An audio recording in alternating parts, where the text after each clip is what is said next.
తెలంగాణలో బాలికల అక్షరాస్యత రేటు ఎక్కువగా ఉండడానికి గల కారణం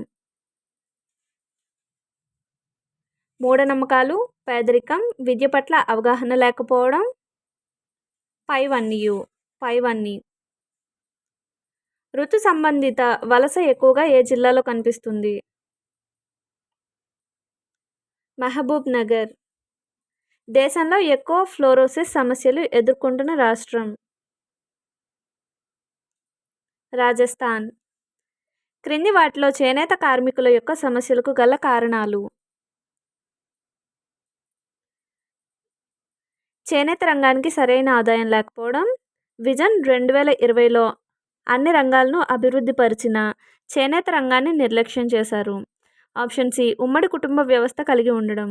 ఈ 3 అనేవి వాళ్ళ సమస్యలకు గల కారణాలు.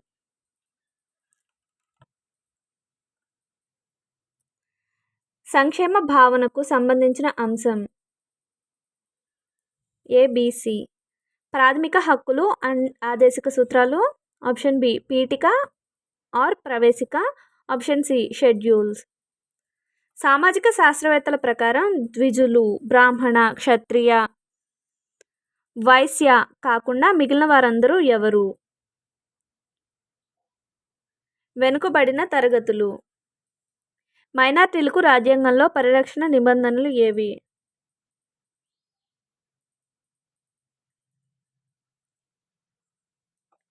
నిబంధన 29, 1(2), నిబంధన 30, 1(1), నిబంధన 25, 26, 27 పైవన్నీ.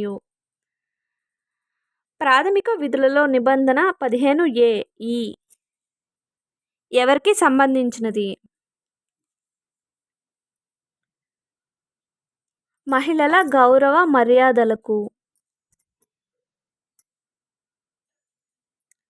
యుఎన్సిఆర్సి యొక్క యాక్ట్ ప్రకారం ఎన్ని సంవత్సరాలలోపు వారందరూ బాలలే? 18 సంవత్సరాలు. సమాచార హక్కు చట్టానికి సంబంధించిన సరికానిది ఏది? ప్రజల నుండి సమాచారాన్ని రాబట్టడం. తెలంగాణ రాష్ట్రంలో ఇటీవల ప్రవేశపెట్టిన మిషన్ స్మార్ట్ రైడ్ అనే పథకం ఎవరి కోసం ఉద్దేశించబడింది? మద్యం తాగిన వారిని ఇంటికి చేర్చడం కోసం. ఏ సంఘటన తర్వాత భారత్ పార్లమెంట్ నిర్భయ చట్టాన్ని ఆమోదించింది?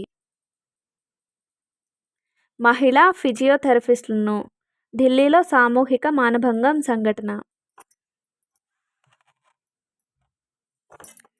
జాతీయ మహిళా కమిషన్ అధ్యక్షురాలి పదవీకాలం ఎంత? 3 సంవత్సరాలు.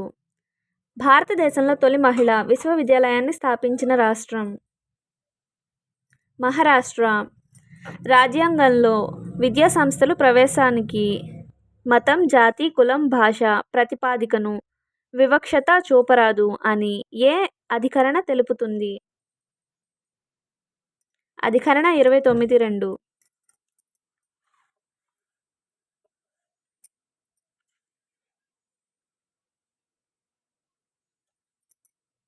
క్రిమినల్ ప్రొసీజర్ కోడ్ భారత శిక్షా స్మృతిలోని ఏ నిబంధన ప్రకారం ఎటువంటి ఆధారం లేకుండా జీవించే తల్లిదండ్రులకు తమ పిల్లల ఆదాయంపై బతికే హక్కులు గుర్తించబడింది?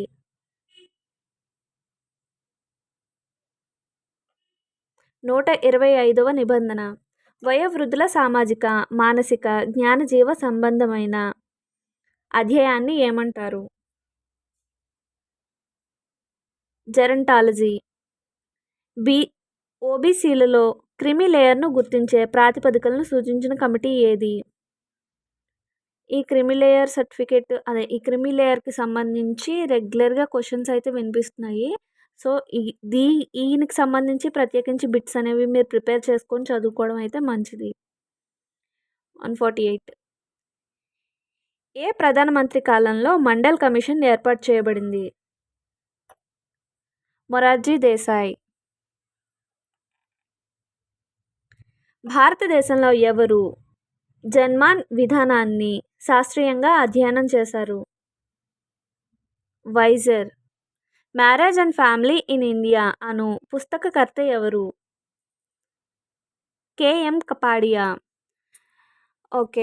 ఈ వీడియో అనేది ఒక్క వీడియో పెడదాం అనుకున్నాను. కానీ 3 వీడియోస్ కింద స్ప్లిట్ అయిపోయింది. ఎందుకంటే మధ్యలో ఫోన్ రావడం వల్ల డిస్టర్బెన్స్ వల్ల. సో, 3 వీడియోలని కలిపి పెట్టను గానీ 1 బై 1 3 వెంటనే అప్‌లోడ్ చేస్తాను. సో, కావాలనుకున్న వాళ్ళు 3 వీడియోస్ కలిపి చూడండి. సో, ఇలా చూడడం వల్ల ఏమవుతుందంటే ఒక పేపర్ అనేది కవర్ అవుతుంది. టైం అయితే వేస్ట్ చేయకండి అస్సలు. ఎగ్జామ్ అనేది చాలా దగ్గరకొచ్చేస్తుంది కదా! ప్రతి మినిట్ చాలా ఇంపార్టెంటు. సో, తర్వాత చదువుదాం, తర్వాత చూద్దాం, తర్వాత విందాం ఇలా అనుకోకుండా ఎప్పటిదప్పుడు ఫాలో అవుతూ ఉండండి. Thanks for watching.